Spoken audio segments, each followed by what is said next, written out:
আমি সুফিয়া, আমি সরকারি চাকরি করে বর্তমানে জ্বালানি খনিজ সম্পদ মন্ত্রণালয়ে আছি। আমি ওনার পেশেন্ট হচ্ছে 2010 থেকে। আমার আসলে আমার হার্ট অ্যাটাক হয়েছিল, ম্যাসিভ অ্যাটাক, সেখানে এমার্জেন্সিতে গিয়েছিলেন। আমার পরিচয় অবশ্য তারও পরে, কারণ আমার বাড়ি আর ওনার বাড়ি প্রায় কাছাকাছি। আমার বাড়ি কুষ্টিয়া জেনে উনি দেখেছিলেন। তো আমি মাঝখানে আমি মাঝখানে আসলে অ্যাপোলোতে দেখাতাম।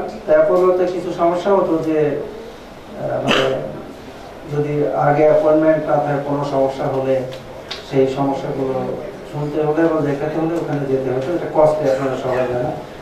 উনি কিন্তু আমাকে খুঁজে বের করেছেন, মানে আমি ওনার প্রতি কৃতজ্ঞ। আমার ওনার নাম্বার ছিল না, আমার ছোট ভাইকে ফোন করে উনি জিজ্ঞেস করছেন যে আমি কেমন আছি। তারপর থেকে ওনার পরিচয়।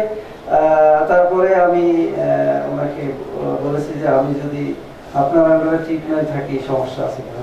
উনি বলছেন কোনো সমস্যা নেই ইউসুফ ভাই, এনি টাইম আপনি আমার সঙ্গে যোগাযোগ করুন। আমি ওনার ট্রিটমেন্ট নিচ্ছি। মূলত হার্ট অ্যাটাক হয়েছে 2010-এ, তারপরে মনে হয় 2 বছর বা 1.5 বছর হচ্ছে অ্যাপোলোতে ট্রিটমেন্ট নিয়েছি, তারপরে ওখান থেকে। আমি এই জাস্ট আরেকটা কথা বলার জন্যই আমি এখানে এসেছি। আমি মাঝখানে ব্যাংককে গিয়েছিলাম, ওখানেও এক ডাক্তারকে দেখিয়েছিলাম। তো উনি, আমি যে পয়েন্টটাতে আসবো সেই পয়েন্টের জন্য আমার এতগুলো কথা বলার অবধারণা। সেটা হচ্ছে ব্যাংককের ডাক্তার প্রথমে আমাকে বলেছিলেন, আমি বামুনদের হসপিটালে দেখিয়েছিলাম, যে তুমি কি বাংলাদেশি ডাক্তারকে বিশ্বাস করো না, রিলাই করো না? হ্যাঁ অবশ্যই করি, কারণ তার ট্রিটমেন্ট করেছি, কয়েকটা কেন আসছে। তারপরে যাই হোক আমি বললাম যে আমি যেহেতু একটা ট্রেনিং প্রোগ্রামে আসছিলাম, ভাবছিলাম যে দেখা যায়। বলে না, আমি তোমার পুরো জিনিসগুলো দেখে, মেডিসিনগুলো দেখে দেখছি যে তোমার ট্রিটমেন্ট ঠিক আছে, সুতরাং দেখানোর দরকার নেই।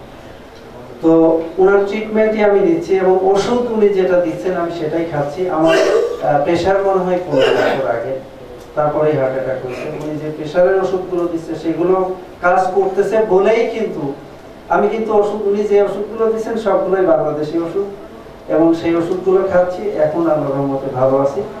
তবে ডাক্তারের ব্যাপারটা হচ্ছে সবসময় ওষুধ না, ডাক্তারের মনে হয় আচার আচরণও কিছুটা ইম্প্যাক্ট পড়ে। আমি মাঝে মাঝে 2-1 বার অসুস্থ হয়েছি।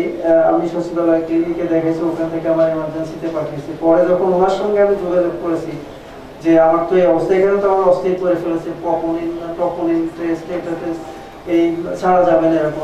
উনি যখন আমাকে বুঝাইছেন আমি ভালো দেখেছি। অনেক সময় ডাক্তারের আচরণের উপর, ওষুধ এবং আচরণ দুইটার উপরেই নির্ভর করে ট্রিটমেন্ট।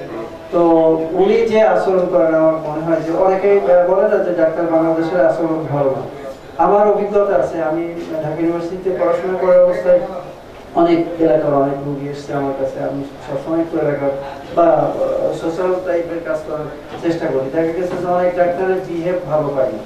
এই যে আমাদের যে ডাক্তাররা বাইরে চলে যায় দেখাতে, এটাও অন্যতম একটা কারণ। বাট আমার কাছে ওনার দেখে মনে হয়েছে, আমি মাঝে মাঝে ওনার ওখানে গেলে অন্যান্য রোগীদের দেখেন সেই হিসাবে যে আচরণটা উনি করেন, এটা মনে হয় এক্সিলেন্ট। বাংলাদেশের ডাক্তাররা যদি এরকম সবাই হতেন তাহলে মনে হয় আমাদের রোগীদের আর দেশের বাইরে যাওয়ার প্রয়োজন হতো না। তা আমি ওনার সবসময় সফলতা এবং আমি জানি না কতদিন চেষ্টা করতেছি ওনার ট্রিটমেন্টে থাকার উপরে। Thank you.